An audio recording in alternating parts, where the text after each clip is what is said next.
G'day everyone, welcome to the Flight of the Knicks podcast. We are finally back after the world's longest off-season, so to speak. My name's Holly. I am on Gaggle Land in Sydney, as is Mr. Danny Avis. And we have Alex Brooke Conway in Te Whanganui Atara, Wellington. And we have a new person, Erin. Erin Lim is in Tamaki Makaurau, Auckland. Erin, would you like to introduce yourself? Yes, hello. My name is Erin. I am based in Auckland, but originally from Taranaki, and so I am a Knicks fan through and through. Don't let the Auckland fool you. I hope not. Well, welcome. We're pleased to have you on board. So we want to focus on the men today. We'll have another podcast for the women. We'll start with, we're going to start with the squad. Now, there have been a lot of changes, to be honest, a lot of changes, which I think is actually kind of disappointing. But let me read through, so have some patience. So, goalkeepers, we've got Dublin Boone, Albie Kelly-Held, Josh Oluwemi. Defenders, Isaac Hughes, Lucas Kelly-Held, Tim Payne, Matt Sheridan, Jaden Smith, Sam Sutton, Scott Wooten. Midfielders, Mo Altai, Finn Conchi, Kazuki Nagasawa, Paulo Retre, Alex Rufer. Forwards, David Ball, Costa Barbarousis, Luke Brooks-Smith, Stefan Kolakovsky, Hideki Ishige, Marco Rojas, Gabriel Sloan-Rodriguez, Luke Supik, Oscar Van Haddam. And who was the last person that you mentioned there, Alex? Corbin Dallas. Mr. Okay. Dallas. So that's a defender, though. It's a defender. Okay, awesome. So, just briefly, our ins are Boone, Oluwemi, Smith, Nagasawa, Retre, Brooks-Smith, Kolakovsky, Ishige, and Rojas. Our outs are Jack Duncan, Bojidar Kraev, Ben Old, Alex Paulson, Boo, Nicholas Pennington, Houston Salas, Finn Sermon, Oscar Zavada. Okay, so when I look at that myself, we have very few defenders and midfielders. Who wants to start with the thoughts? So, I mean, our visa signings also to say is Ishige is a visa signing, Nagasawa and Oluwemi, the goalkeeper. Who wants to start? Danny? I'll go. Yeah. Look, it's as you said, it's a big turnover of the squad. We've lost probably 6 of our first 11, really. So, really, we've no idea how we're going to play this year. I think on paper, it looks okay. I think that what we know is we're losing knowns. We know how good Ben Old is, we know how good Kraev is, we know how good Sawada was. We don't know how good Ishigi's going to be, or Nagasawa, or Oluwaseni, or any of these people coming in. On paper, you'd probably say it's fairly even, but it just depends on how they react and how they play. We don't really know. Chiefy says he's got a new system, which he's going to fit them all into. Which, yep, okay. I put my trust in Chiefy, but it's a bit of an unknown, I think, for the season coming up. Last season, I probably would have picked us to be finishing in bottom half at least. I was completely wrong. We finished top 2. So I put all my optimism this season based on the fact that I trust Chiefy to do something and have signed the right players. Yeah. I'm kind of similar to you, Danny. I think it's easy to look at that list of outs and, you see just name after name that was so important for us last season. Bojidar Kraev, Oscar Zavada, even if he didn't get the game time last season, such a great player. But, we've gotten transfer fees for a few of those players. Alex Paulson, massive transfer fee to go to Bournemouth, and Finn Sermon and Ben Old moved on to bigger and better things, big transfer fees for them too. That money will be reinvested into the academy, and even if it doesn't show straight away this season, I think, we're playing the long-term game. But the signings we have made this season are pretty good, and I think we'll touch on that later. Yeah, I think my biggest concern is losing a goalkeeper and a centre-back in the same season. I think a centre-back pairing is quite the rock of the team a lot of the time, and having that goalkeeper behind as well kind of solidifies the defence, and I think that really showed last season. Finn Sermon stepped up to the plate. He was pretty green. He hadn't really had that much experience with it, but he really came through massively for us and stepped into that role. So to lose him and to lose Alex Paulson at the same time, and to have to replace them both with more young players, will be interesting to see. I was just going to say, we always have a lot of turnover, but this is a lot. This is like 6 of our starters, and I'm just concerned especially at the back. Sorry, Danny. Yeah, I think we've talked about the Indo and we've talked about the visa players, but actually the majority of people coming into the squad are people from the academy, some of whom we've seen before. So Isaac Hughes we've seen a bit of before, but he probably played a much bigger part of the season. Your Matt Sheridans, and then, Gabby Rodriguez, Smith, Jaden Smith come in. And we sort of had that last year as well, and it worked out really well for us. It's happening again this year, and I think this is just how not only we're going to operate this season, but the whole A-League operates this season. If you have a look at other teams, their ins and outs, so many teams are coming up from their academy. Where I think last season, and maybe even the season before, we had quite a young side compared to most teams. Now we're probably in the middle of the pack. Everyone is pulling up from their academy. And that's probably partly because there's probably less money left in the A-League as there used to be, so you can't just buy people in. But also I think academies now are starting to come to fruition. They've been around for 10 years or so. And now those players are coming through and are able to push in the A-League. And I think this is a good thing. This is great. I think noticeable, we've signed, I think, 2 Australians. I think Retre and Kolakowski. Normally, in the past, people who've been watching the series for a number of years, we would have 7 or 8 journeymen Australians coming across, or A-League squad members coming across to play. Now we've got maybe 2. And I have nothing against Australians, I live here. But ideally, the Phoenix should be for Kiwi players. And if we get some good Australians, and I think we've got 2 very good ones, I'm really happy with those, especially Kolakowski. That's only positive for New Zealand football. Any other thoughts on the squad, or perhaps, so one of the things I thought was interesting is Chiefy said he's changing his tactics. Now, the tactics we had actually worked quite well, but tactics are only as good as the players that you have to make it work. So, any thoughts on having a change of tactics? Yeah, I think it makes sense. Last season, Chiefy talked so often about, moulding his tactics to the players that we had. And, we've changed players. We've had a large player outflow, large player inflow. So it makes sense to change tactics. And the players that he has signed, they look very suited to the style of play that he's been talking up.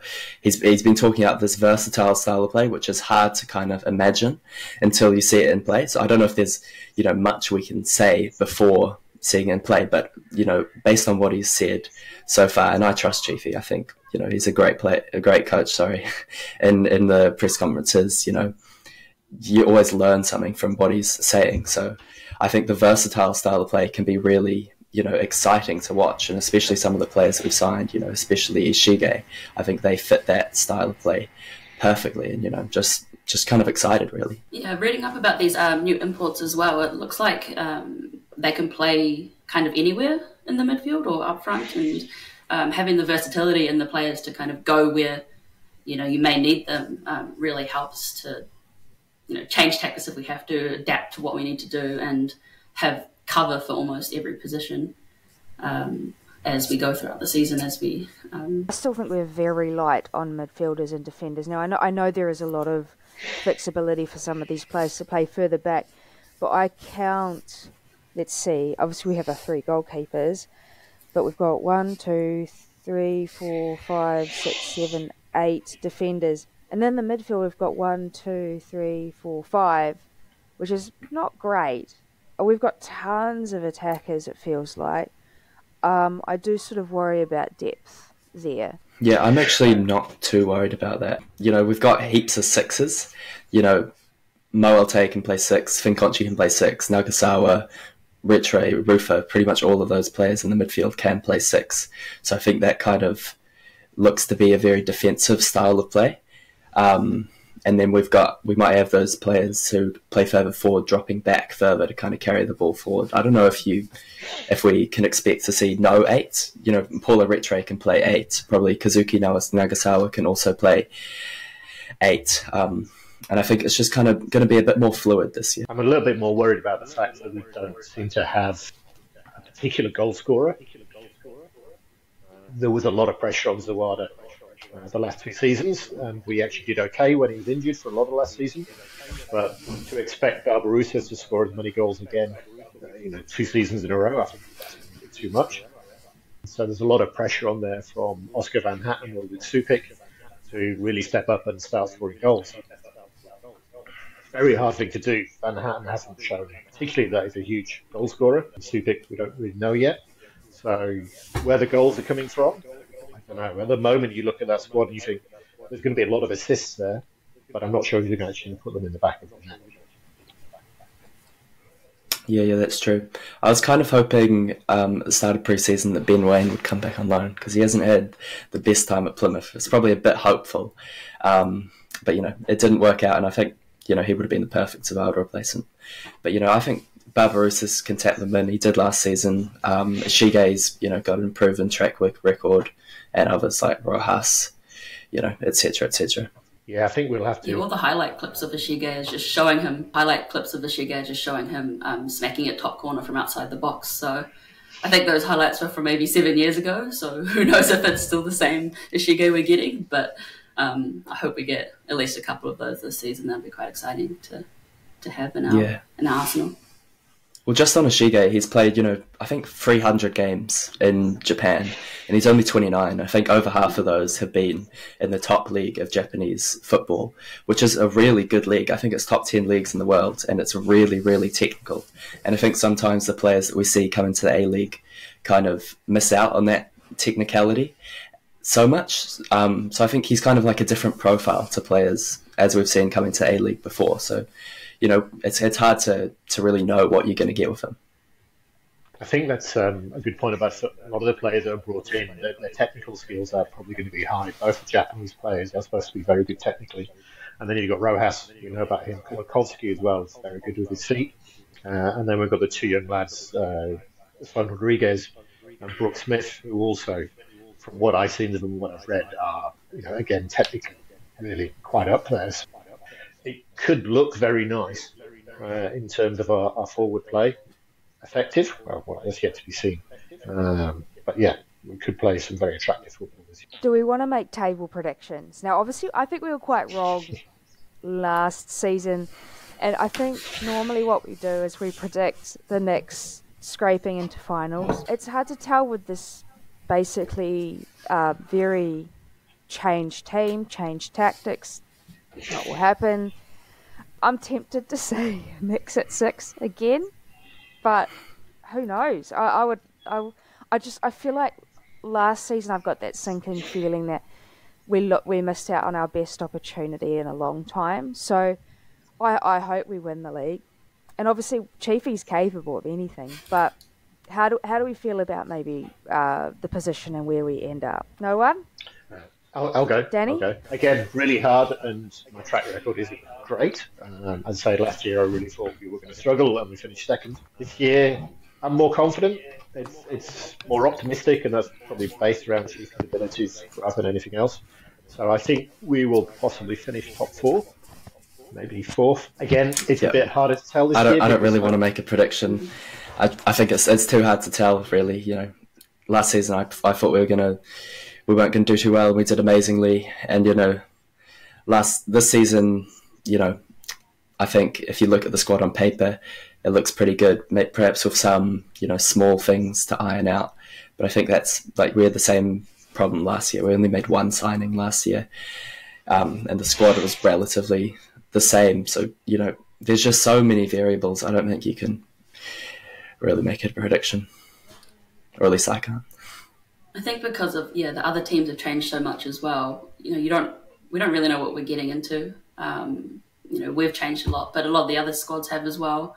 We're seeing some crazy results coming up from preseason games, which kind of don't really mean too much to me. But seeing these results that wouldn't have happened last season means that it's just completely unpredictable about what's going to happen at this stage. I think top four would be great to get that home semi again. Yeah. One thing that worries me is that all the Australian pundits and fans seem to be picking us to finish top 3 or 4, which is very usual. Normally they always pick us to finish bottom, and I'm quite happy with that kind of underdog status.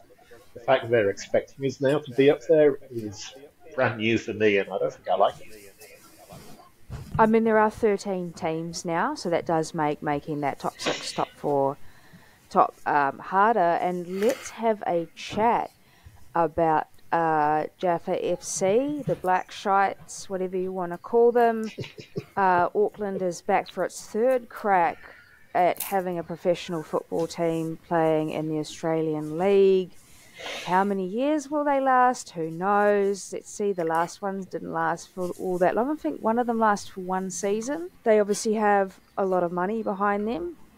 Billionaire Billy Foley is their main funder, but they also do have some other funders as well, and they do seem to be finding sponsors quite easily because they're based in Auckland. Obviously, there's the big derby. There's going to be a rivalry. I've been stirring that as hard as I can on the Little Corner of Yellow Twitter account. How do we feel, Danny? It's a tricky one because for New Zealand football's sake and for the A-League's sake, we need them to be successful.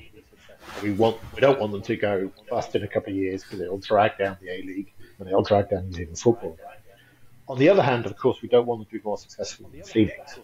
So, I would be perfectly happy with a grand final at the Ring of Fire with Phoenix versus Auckland. Phoenix having got the minor premiership and Auckland coming second. That would probably be ideal. Not likely to happen. And look, they're going to get all the media, they're going to get all the stories. Because they're new, and that's sort of fair enough. We are going to be the quieter cousins this year, I think. I think all we need to do is just be more successful than them on the pitch, and I think we probably will be. I think they'll do all right. They've obviously recruited, they've thrown money at stuff. The coach is fairly decent, so I think they will compete. But I think we can be better than them, and I really hope so. And the rivalry, I hope, really builds because it can be a really good thing for the league.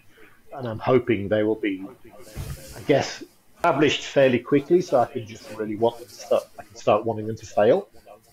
At the moment, I thought I want them to succeed, just not succeed. Yeah, when I think about it, really, I'm kind of like in the same boat as you, Danny. But I just can't. I can't find myself rooting for Auckland. I just can't do it. I kind of want them to succeed on one hand, but on the other hand, I just I don't want them to. I'll be watching that first game. I'll be rooting for Brisbane. Yeah, I'm selfish, and I know now that I get 2 Knicks games in Auckland this season, when pretty much guaranteed going through as long as Auckland FC are in the league, and so I get to, easily watch some more live. I was going to say home game, that was almost a slip up. Away game for Wellington Phoenix, but watching them in Auckland, where they actually have a pretty successful record there with the results, and so hopefully that continues into the season, and the Knicks come to a sold out Mount Smart Stadium and just win on Auckland's turf. Yeah, I'm excited for the derby. I booked tickets, flights up for the first derby, second derby, the first away derby in Auckland. I think it's going to be my first away game that I've gone to, so I'm really excited for that. I'm interested to hear what kind of the atmosphere is like in Auckland, Aaron, because I haven't been there for a while. And are you seeing advertising for Auckland and stuff? Well, there's outside the stadium, there's huge billboards for the team. That was up there back when the Warriors were still playing and everything as well. So a lot of people would be seeing it. Busy intersection. That stadium is in a crazy place where it's a kind of in the middle of an industrial zone, but also residential around it. It's strange there, and lots of branding, lots of local businesses. I think there was a ramen that just got released for Auckland FC because and so there's some just interesting sponsorships happening, and they've got Sugar Daddy Foley on behind them to help fund everything, and all the other celebrities as well. And so hopefully hopefully they don't get too good. Just kind of good enough to build an academy and get some, make New Zealand football and the All Whites and the football fans successful to come. But yeah, not too good. Yeah. That ramen thing is weird, eh? And some of the socials that are coming out of there are weird too. Like they're just posting random stuff on Twitter. It doesn't make sense, eh? There's no context to it. Erin, do you think you would go along to an Auckland FC match as a neutral and maybe to go support the opposition? So Sydney FC were playing there. Would that be something you would do as like a neutral football fan? Yes, yeah. I want to support football as well. I enjoy watching it, so I'll probably head down to Mount Smart most of the home games and just watch. Don't think I'd support Sydney FC though. I'm quite happy with the way the sort of the brand positioning has between the two teams. They very much come in and they're throwing money at stuff, and they're the billionaires team, and their team's full of foreigners. They've got some Kiwis, but chances are their first 11 is going to be majority non-Kiwi. And Wellington now, I think, look like, okay, we're not owned by billionaires, we're owned by locals. We've got a good academy, we use New Zealand kids. I'm quite happy with that positioning. I'm quite happy that Wellington are seen more as a community club and not just this big outside, project of an Australian billionaire who, can afford to just buy whoever they want and ship them in and stuff up somebody's career by dragging him from Bournemouth and bringing him back to the A-League again. I'm sort of quite happy where we sit in that position. I would prefer to, if I was a neutral, I would prefer to be a Wellington fan than an Auckland fan. A bit like Sydney and Western Sydney when they started.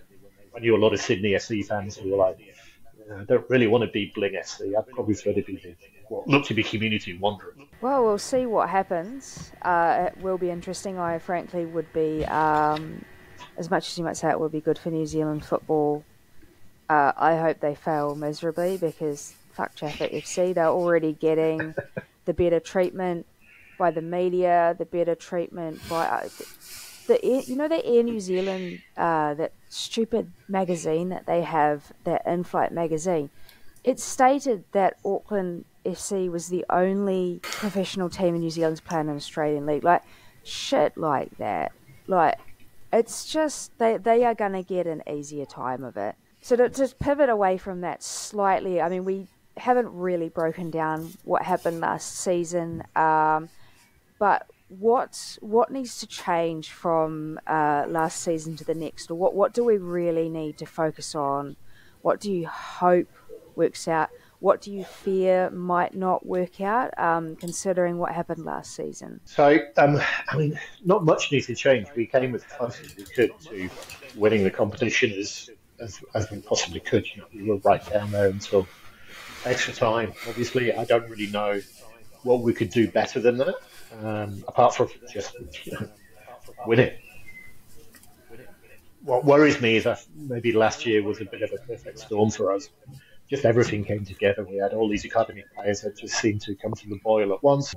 Other teams in the competition, normally the big names, these Sydney FCs, these Victories, weren't really on their game particularly, and so we managed to get steal a march on those guys, which is going to be difficult to do again. So I don't think we did anything wrong, and I'm not sure we can do anything better.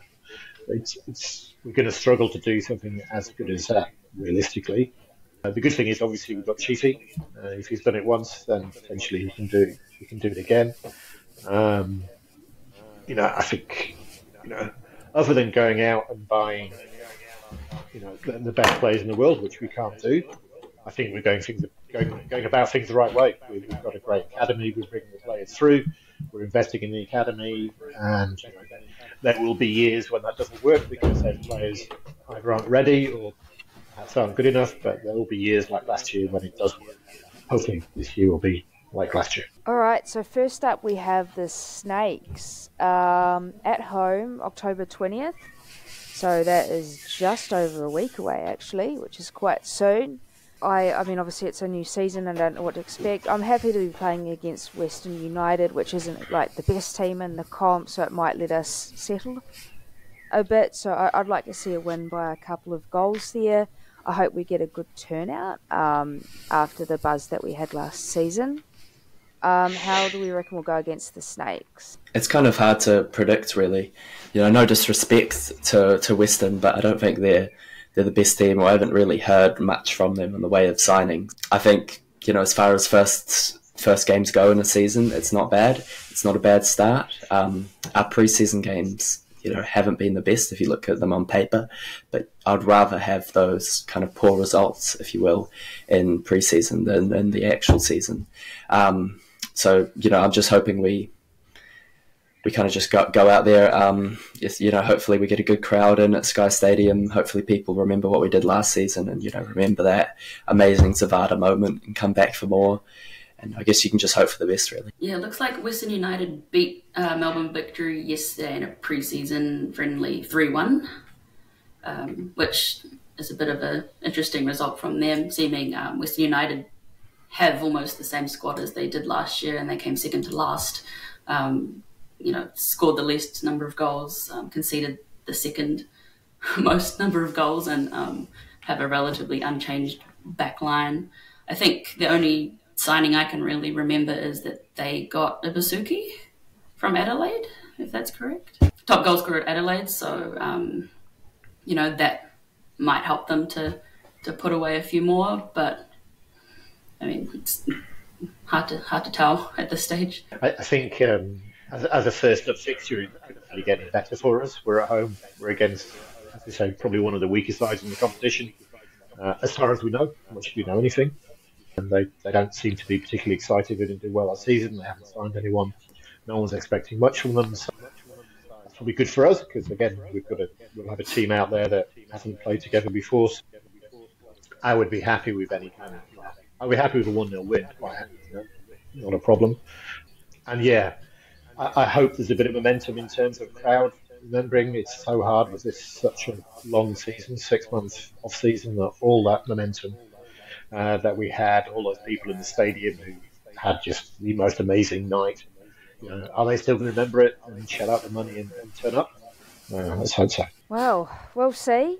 Do you want the first game of the season to be, one of these easier teams, or would you rather take on one of the harder ones that might be a challenge later on in the season, get it out of the way, get some of the growing pains, get into the game a little bit more, and then take the next game to one of these bottom tables and make sure you secure the points from them? I think I'd rather start with an easy team. Historically, the Phoenix haven't really started the season the best.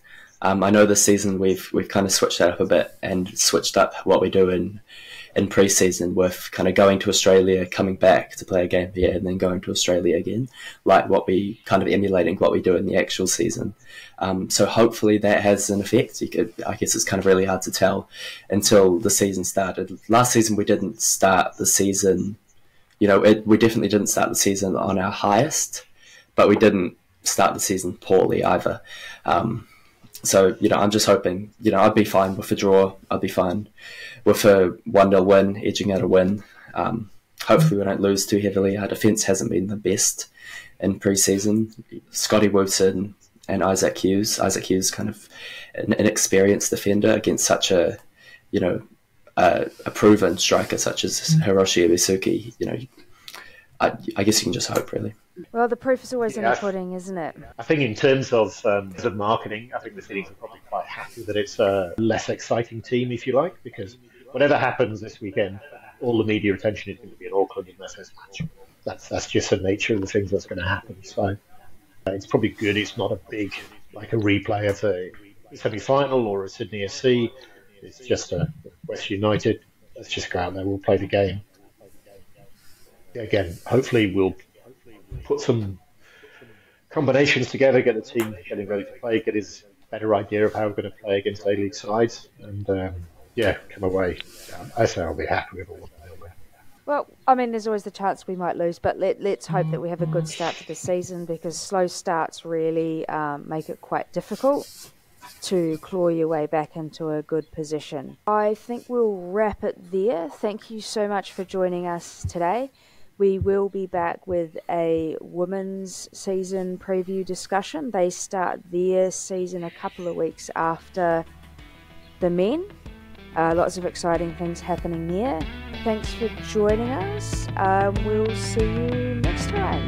Bye.